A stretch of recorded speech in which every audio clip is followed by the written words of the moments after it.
banking while black.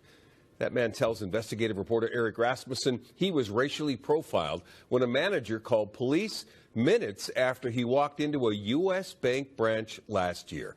This is a story you will only see on Nightcast.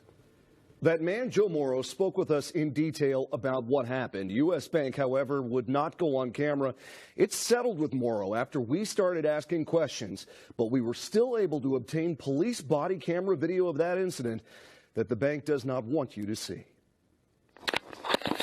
When police got the call to a busy U.S. Bank branch in Columbia Heights last year, a call for a fraudulent check and a suspect posing a threat. How's it going? This is how they found 23-year-old Mississippi native Joe Morrow sitting in a chair in the bank manager's office, leaning back with his hands folded. Police blurred out branch manager John Asquith, as state law requires, because he did not want us to see or hear him in the video. Morrow wanted everyone to know what happened. I just got through working like 12 hours, I think.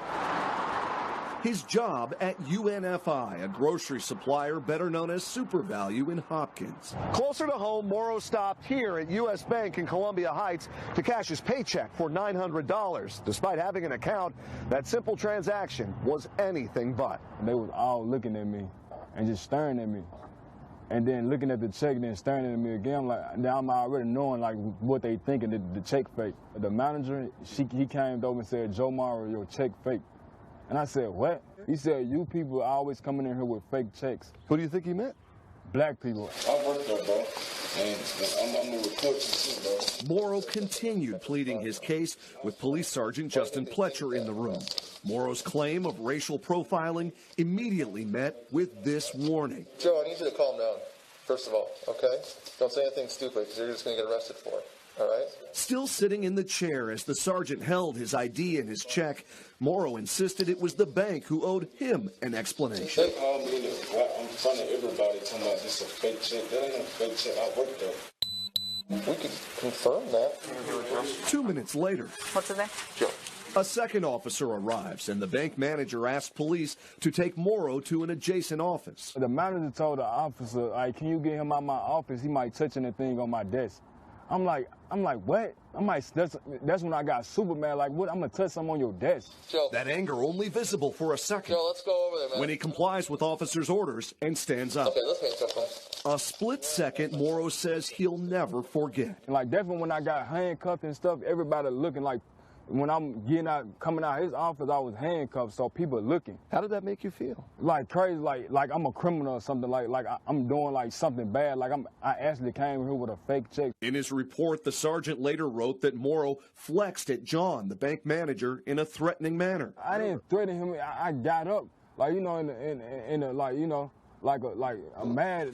Do you have anything on you that could hurt harmful to me in any way? Still handcuffed, Morrow offered more evidence of his innocence. I got the check stub, and Neil said what day it started and all that, and how many hours I worked, all that. I could have came in here and showed them that. According to the police report, the bank manager said he'd received a lot of fraudulent checks using the UNFI logo.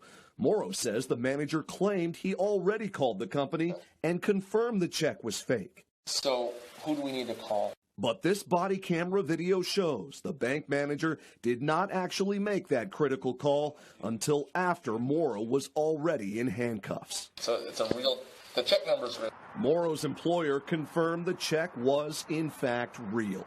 There's no question in my man, if he'd been white, this would never happen. 5 Investigates showed the video to a community leader. Are you seeing that okay? I am. The founder of a nationally recognized implicit bias training program for police. But this is Minnesota. This is not who we are. And University of Minnesota professor Samuel Myers, Jr. In 2015, he authored this study of discriminatory practices at banks in the Twin Cities, and he's focused on racial disparities in financial transactions for 35 years. I wish I could say that this was abolition. I wish we could say that this was an outlier. But it happens a lot. Myers, who is deaf, so this is it here. Watch the body camera video with us over Zoom with the assistance of captioning. We, as black people, are aware that these things happen at banks. at grocery stores, at supermarkets. This is a classic example of instances where things escalated beyond what they needed to escalate to. Okay, Joe, let's get these cuffs off. But Morrow's ordeal did not end when the handcuffs came off. Joe, can I talk to you man to man real quick? For more than 10 minutes, Morrow remained in this office. They're making fake checks with that logo on it, right? Sergeant Pletcher did most of the talking. So what the branch manager has to do is call and make sure it's a good check. I need you to stay calm for that, okay? Because when you start acting like this, it makes you look even guilty. No, I'm not guilty. No, I know. I'm saying, but when you start getting upset and irate, it makes you look guilty. Well, you're acting guilty. And so the question is, what is acting guilty? Tell me, what is acting guilty? I'm sorry, but this is who I am. You blame him for creating the racism that he feels. Don't do anything stupid. It was another part of this exchange Are you kidding? that struck a nerve with Tyrone Terrell. So play it calm, play it cool, and wait for you to be validated.